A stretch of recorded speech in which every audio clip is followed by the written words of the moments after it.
All right. Prop the mic here on a Friday. What's going on? Let there be light. Ooh. Things are good, man. That's right. We had Friday, a nice big slate. Is this the second to last? Or two more after this? Yeah, two more after this, I guess. NBA Fridays. Yeah, I think the next small slate day, we should spend a few minutes just talking about the playoff picture because it's going to be particularly relevant as you start to think about which teams are going to be playing guys.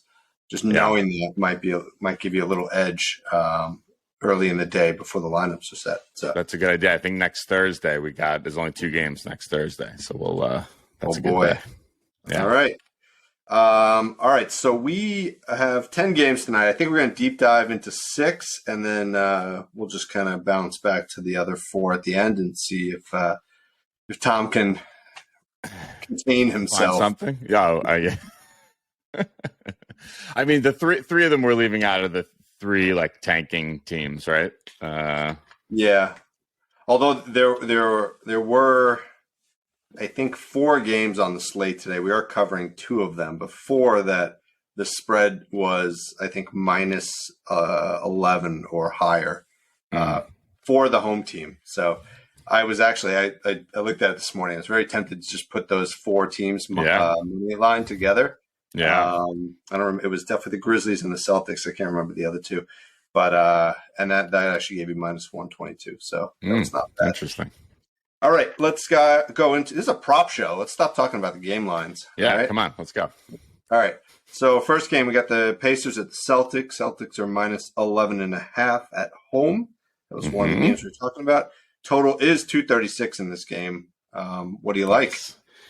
All right, a couple nice matchups here against Indiana for primary ball handlers, which is Malcolm Brogdon going up against his former team, which is always nice. You get the matchup and the narrative. That's checks 2 of my boxes there. And then ball handling wings as well. So Jaylen Brown, like him, and Rolling Cup bigs. You can also look at, I think Rob Williams is back. So he's another one to look at. And then on the Boston side, Rolling Cup bigs and stretch bigs, both having success against Boston. So you could look at Miles Turner there. And then forwards / finishers. So that's Brissett. You could look at him too. So I got 2 plays, both on the Boston side. Let's start with Brogdon. Over 12.5 points, minus 105. He's done this in his last 10 of 11 games on 2 days rest, averaging 15.6 points per game. Yeah, the one that he didn't do it was when we picked him the other day, and he had 4 points.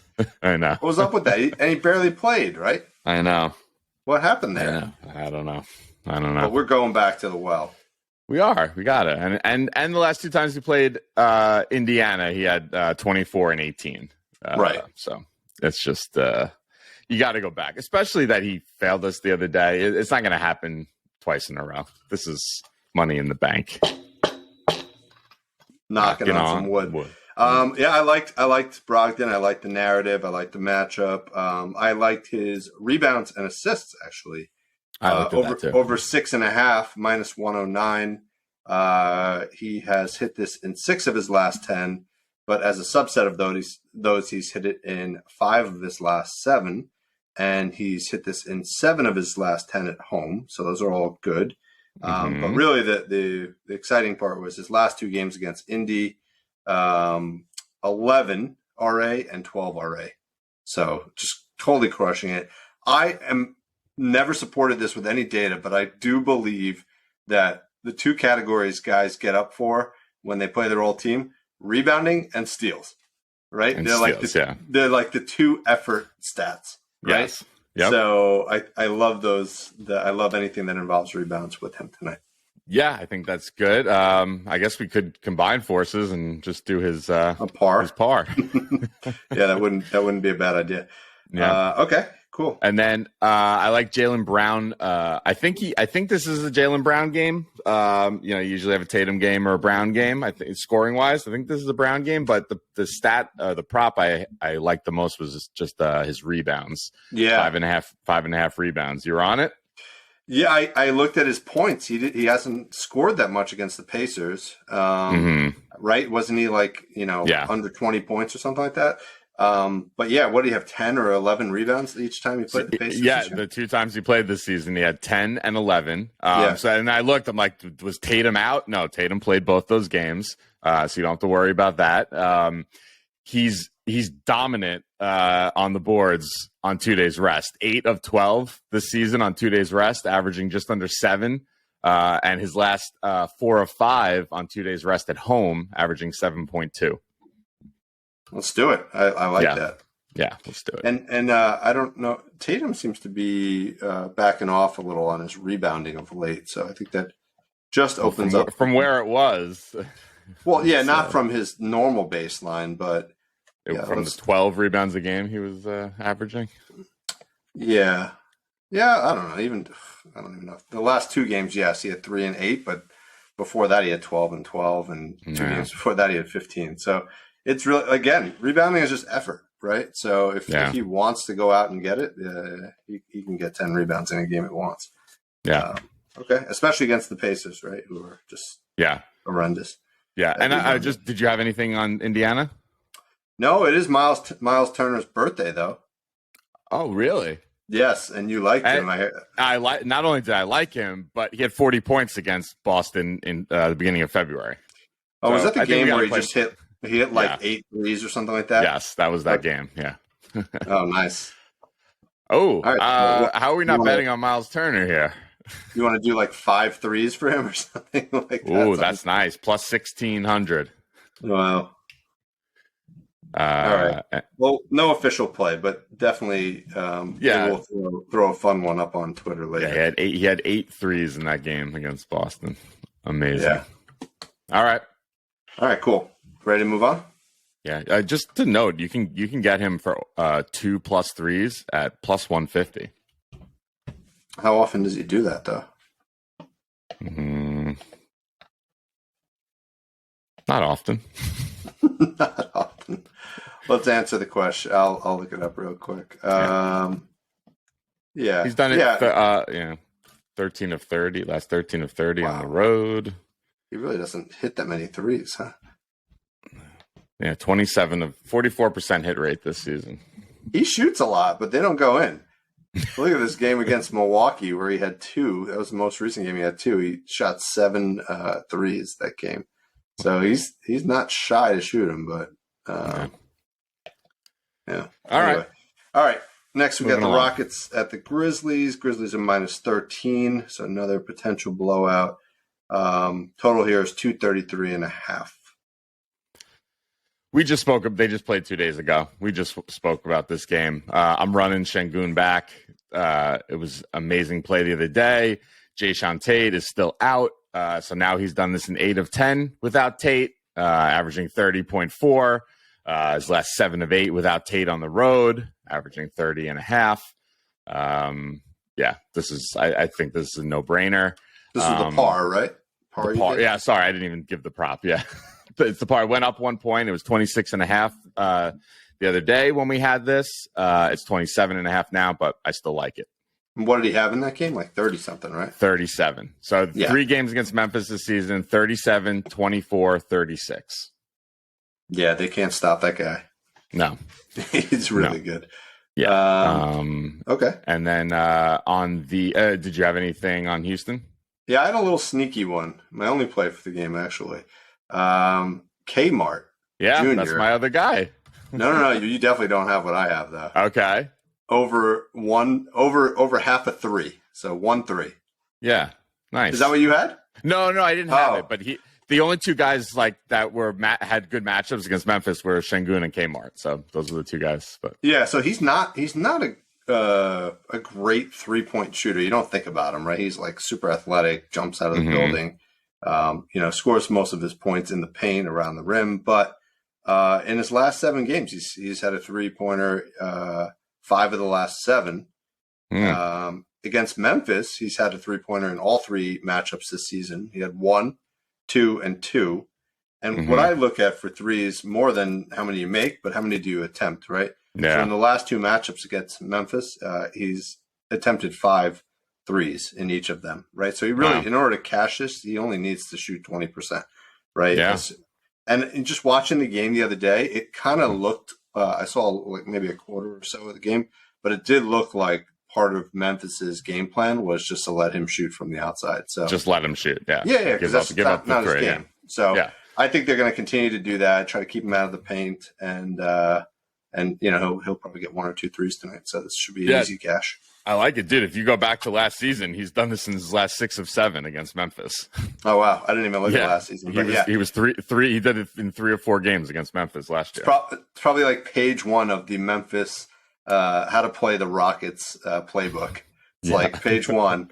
Let Kmart Jr. shoot threes. Yeah. Stay off him. All right, go ahead. Anything else on Memphis side? Or? On Memphis, yeah. So we're running Bane back here. He's also got another. Obviously the matchups are all the same. So I like his assists, 3.5 assists, but it's minus 165, so not so fun. But the last 4 times he played Houston, 7-6, 7-7. Okay.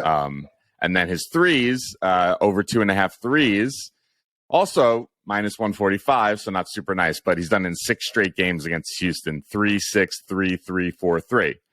But so now we have 2 nice, really nice ones that are, kind of juicy. So what if we put them together? Okay. 2.5 So Bane, threes, 4 assists and 3 threes plus 175. Well, that's nice. Yeah. I like that very much. Yeah. Excellent. It's too bad they don't offer that as like a combo bet, like they do rebounds and assists. Right? Oh, yeah. That would be cool. All right, cool. Yeah. Anybody else? Nope, that's it. It does kind of feel like Ja is just like poised to put up a 50-point game sometimes. But he's not. Right? He's going to come off the bench though. Yeah. Exactly. He came in maybe 6 or 7 minutes into the game, so yeah. I think Taylor Jenkins said he'll probably come off the bench for the rest of the regular season. Why? I don't know. That's what he said. Right. I don't know. That's what he said. Anyway, he does a mean gritty. My kids and I were watching that this morning. Who, Morant? Yeah, very good. Isn't it like his invention? He invented the gritty? No. I think so. Really? No? I always associate it with him. I thought it was his thing. It's him and Justin Jefferson. Those 2 guys, like nobody does it better than them. Yeah. I really enjoy watching that. Okay, we got the Bucks at the Jazz. The Jazz are +9. Total is 236.5. What do you like here? Nothing on the Jazz side. Milwaukee's been really good defensively. A lot of things popping off for the Jazz here, but my favorites probably. Best matchup here is primary ball handlers and also shot creating guards. I think Drew Holiday, he's classified as a primary ball handler, but you also have, he's also in that guard position too. So I like his points, 17.5 points. Middleton is out. He's done this in his last 7 of 10 without Middleton, averaging 22.5. And he had the one time they played Utah this season, he had 21 points in that game. So I think this is a Drew game. Okay, that makes sense. I like that. And then one other, Connaughton has a nice matchup here. I liked his RA, 7.5 RA, minus 120. He's done it in his last 5 straight games without Middleton and Crowder, averaging 10.2 RA. And he's done it in his last 7 of 8 without Middleton, averaging 9 RA. You love throwing Jay Crowder into the analysis. Yeah, you got to say everything changes without without a little Crowder in there.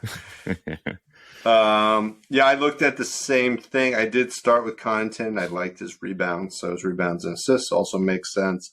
I had to go back to Grayson Allen, 2.5 rebounds, 8 of the last 10 without Middleton. 7 of the last 10 overall, and he had 4 versus Utah. So I went with that one again. He did us right last time we picked that. He had 3 in the first like 2 quarters. So I'm hoping that's what happens again tonight. Wasn't he on Utah? He was. I forgot that story. Yeah, that's right. He was drafted by Utah, right? Utah. He's been on the Grizzlies, He's on right? Memphis. Yeah, I know. Yeah, and then I think he was on the Bucks. And quite honestly, if he's smart, he'll never leave the Bucks as long as Giannis is there. Yeah, like Giannis could extend his career by 10 years. Yeah, probably. Right? Just let him drive, kick it out to you. You shoot threes, and you just have a long career. It's great. I'd like you to know here that so yes, he was drafted by the Jazz. He was traded by the Jazz to the Grizzlies. Do you know who he was traded for? No. Jay Crowder. Jay Crowder. And Kyle Korver. I think you're starting to answer the meaning of life in this show. It all comes down to Jay Crowder. Jay Crowder. If anybody ever asks you a question that you can't answer, just say Jay Crowder. Jay's the answer. Jay's the answer. All right, cool. Is that it? All right. Yeah, let's move on. Bulls at the Blazers. Blazers are getting 4 at home. Totals 224. The big news is DeRozan is out of this game. So that obviously impacts a lot, but it actually creates some good opportunities, I think. You got anybody on the Bulls side? He's officially out? I saw he was questionable. Oh, he is. Okay. So he had an amazing matchup in this game. So I was targeting him, but obviously we can't anymore. So I like the other great matchup was versatile bigs against Portland. So I like Vus here. I think I like him more. So I didn't look at his splits in games without DeRozan, but his last I like his points, 18.5 points. His last 2 games against Portland, he had 23 and 24. Oh wow. Yeah, and then it's 6 of 10, last 6 of 10 on the road. So he's up and down, but it seems like he's played Portland really well. So you see anything with did you look to see what happens when DeRozan's out? Yeah, he's played just make sure I have no other filters. Yeah. So this season he's played 6 games without DeRozan. Yeah, pretty good. First one, they were all in this year. So from January on, 15. So that was not great against Washington. 19 against Oklahoma City. So he just missed there. 43 against Golden State. 28 against Memphis. 19 against Indy. So he just missed there. And then looks like 22 against Milwaukee. So his line just, I have him on my sheet here at 18.5. So he would have done it in 5 straight. It looks like he's obviously the line went up with the DeRozan news. But I don't know what 18.5 is, but I'm sure, if you want to pay minus 150, you can get 18.5. And most of those games he played 37 minutes. So that's good. I like that one a lot. Let me just check his threes too while we're at it. Yeah, in the last 4, he's hit 2 threes. So and that's plus 120. So you could go that angle too. That's not bad. Yeah, and not only did he have 2, but he had 5 and 1 and 3 and 2. Yeah, so nice, good little find there. Yeah, I liked. In terms of who would be impacted by DeRozan out, I liked Ayo. Am I saying his name right? Ayo. Ayo. 4.5 rebounds and assists. My new favorite category. Yeah. Minus 125. He's done this in 8 of 10 without DeRozan. Averaging. You ready? This goes back to last season. Averaging 7.9. So just crushing. Wow. Right, so I thought he was good, and he seemed like the kind of guy who will get more minutes with DeRozan out potentially. Levine is obviously the natural one to look at too, but I liked his rebounds over 4.5 rebounds. He's done this in 5 of the last 6 without DeRozan, and he had 6 rebounds last time he played Portland, even with DeRozan in the game. So, okay, all right, sounds good. That's it on this one. Nothing on the Blazers side.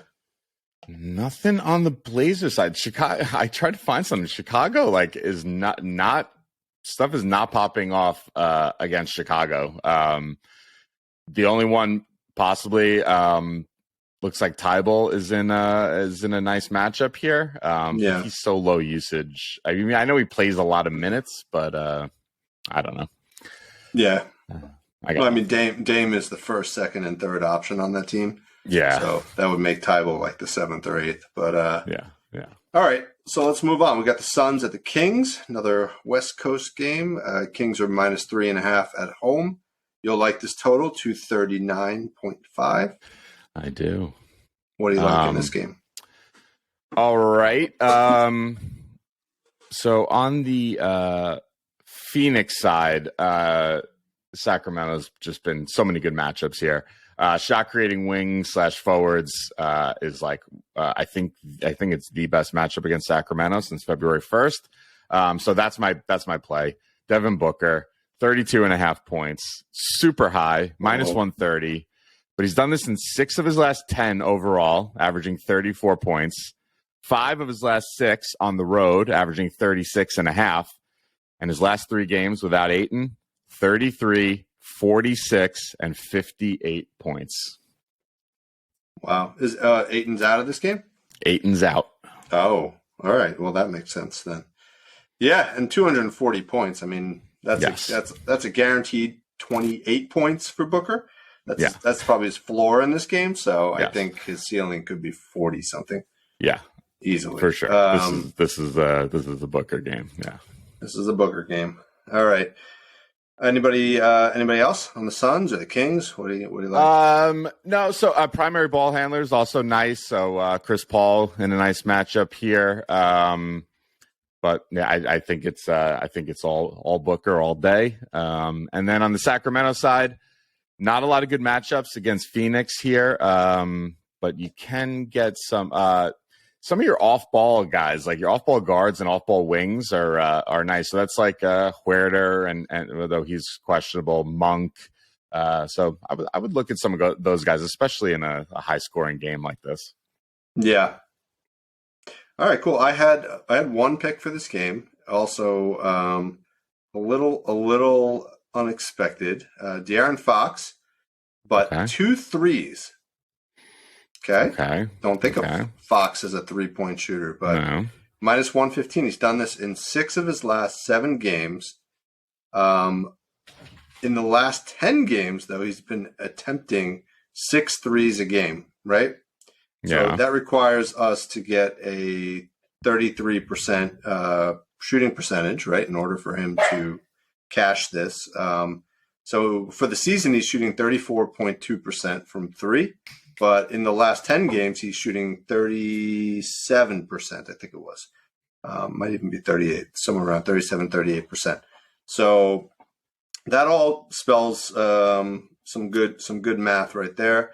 Against Phoenix, last 2 games, he had 4 threes on 7 attempts and 2 threes on 6 attempts. So I think he's guaranteed 6 attempts tonight. And if he just shoots his average in this high-scoring game, I think he'll walk away with 2 threes. All right. I like that. I would also like, I think this might be a night for a Booker Fox, point parlay. Seems like one of those games.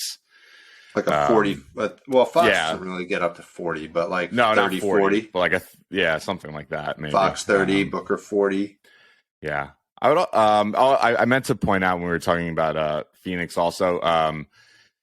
Okogie is in a good spot here. I think also with Ayton out, no Durant, obviously. So a little short-handed. He's already in a good spot. So no lines out of him yet, but he's another guy I think we should look at later. What did he have? I actually didn't even look up his last game, but we did have a play on him, which was, I think, 4.5 rebounds. He only had 3, so I don't know. Yeah, his minutes are definitely down. Even without Ayton, he's only playing 20 minutes now. So okay, all right, maybe not. We'll pass on him tonight. All right, last game that we're deep diving. We got the Thunder at the Lakers. Lakers are -5.5 at home. Total is 232.5. What do you like here? All right. You got OKC on a back-to-back here. So against the Lakers, shot creating guards, good matchup. So that's SGA. Ball handling wings, great matchup. That's Giddey. And off ball wings / stationary shooters, which is Dort, also great matchup. So I like that you have the three best matchups against LA are like the three highest usage guys for OKC. Right. So that is nice. So I like SGA here. We fell a little short. Unfortunately, he didn't play the fourth quarter last night. He had 37 par in three quarters. Yeah, so he was pacing well for it, but very well. Didn't get the minutes. No. But I think I'm just going to go with his assists here. 4.5 assists, -125. He's done it in 3 of his last 4 against the Lakers, averaging just under 6 assists per game. He played the Lakers on a back-to-back this season in LA and had 8 assists in that game, and that was in February. So last month, played the Lakers in LA on a back-to-back, 8 assists. His line's 4.5. And he's also done it in his last 10 of 12 on a back-to-back. You remember what I told you after the All-Star game? Remember, he was pissed about LeBron, playing the only defensive play that LeBron played the whole game was against him when he blocked his shot. That's right. And after the game, he was upset and he said, you just wait basically till I play you. Well, he sat out the next game that they played. And this is his first game playing the Lakers. Now, LeBron's not out there, but still, he might. LeBron's sitting courtside right there with his shades LeBron's on. So. Looking at him with his tiny jacket that he wears. Right? Why is his jacket so small? Jacket small, sunglasses indoors. I don't know. But anyway, forget LeBron's fashion. I think SGA might just put up a 40-piece tonight, which is plus 440. I'm into it big time. Big time. You know what else is really good value? SGA top point scorer. Yeah. Minus 135. Wow. Who is going to even come close to him? Nobody. Right? Nobody. The next person on that list is Anthony Davis, plus 165, who always has a chance of just being ruled out of the game in the next 2 hours. Right, but even he could stub his toe in the game and be out. Yeah, but he's not getting. I mean, who knows? OKC's really bad at defending the big men, so he could have a monster game. But I feel like minus 135 for SGA is pretty good value. That's pretty good, man. I like that. Right, so that might be our play. That might be our play from this game. That might be another. Let me just see real quick though. What did Davis do against OKC in the past? Let's just make sure we're not steering our 13 down. This season, and that was in 30 minutes. Last season, 29 and 30. Right. So this, I think there's a very low probability SGA puts up less than 30 points in this game. So even if Davis hits the max that he had in the last 2 seasons against OKC, I think that one's a solid one. So yeah, that game against OKC in LA in February, he had 13 points and 8 rebounds. Yeah, exactly. So, all right, so that's another, nice. I like angle. Another very angle, very sharp, Dave. Okay, I like Dennis Schroeder. In this game, 11.5 points, minus 125. He's done it in 7 of his last 10, 6 of his last 6 at home. Most of those games had D'Angelo Russell in them, so it's not really adversely affected by him.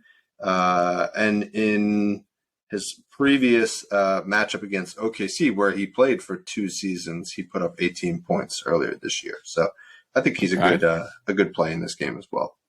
Nice. Forgot I wasn't thinking about that narrative, but that's good. I'd also look at Beasley's in a nice matchup here. So I would. It looks like his lines just came out; they weren't out before we went on to record, so I didn't take a look. But he was one of the guys on the list. Threes. Yeah, I would look at threes or point. Yeah, threes or points for Beasley. Those are the only props allowed for Beasley. The only props.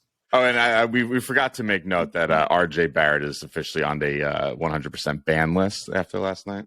Yeah, as a person and as a player, I still love him, but as a gambler, capper, he's out. He's out for at least for this season. Maybe even might even be like a 6-month suspension. So until Zion comes back, that's when we can reevaluate.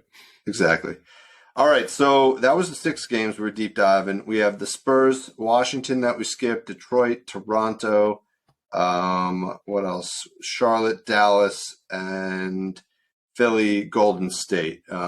Without diving into those in depth, did you have anything that was exciting from those?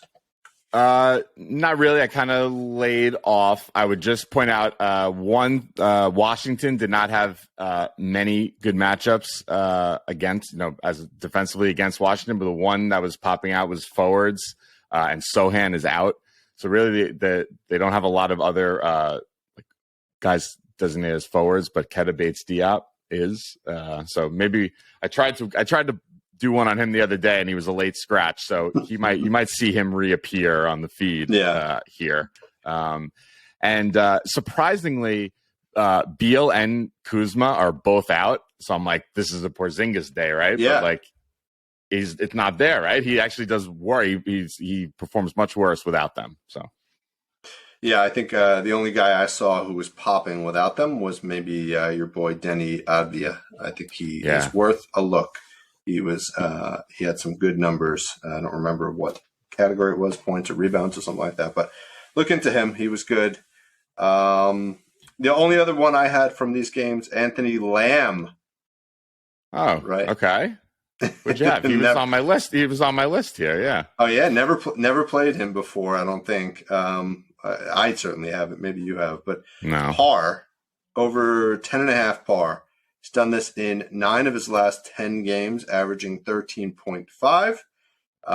And in his previous game against Philly, he put up 10, so he did miss it by 1. But that was earlier in the season, I believe. And it seems like of late he's becoming a bigger piece of the offense. So how many minutes is he playing?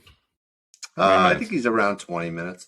Okay. So, but when he's out there, he is. They do look to him like he gets a lot of 3-point shots open and such. So, and he gets a decent number of rebounds. So I think he's a good play at 10.5. That's your typical Gary Harris par line. That we Gary love. Harris par. So let's do the Anthony Lamb par today. That's Gary Harris and Torrey Craig. Yeah, Torrey Craig. Yeah. All right. We'll never talk about Torrey Craig once Durant is back. So. Yes. All right, my friend. Yep. Yes, very nice. Enjoy the games. Likewise. We'll see you on Twitter. See ya. Bye.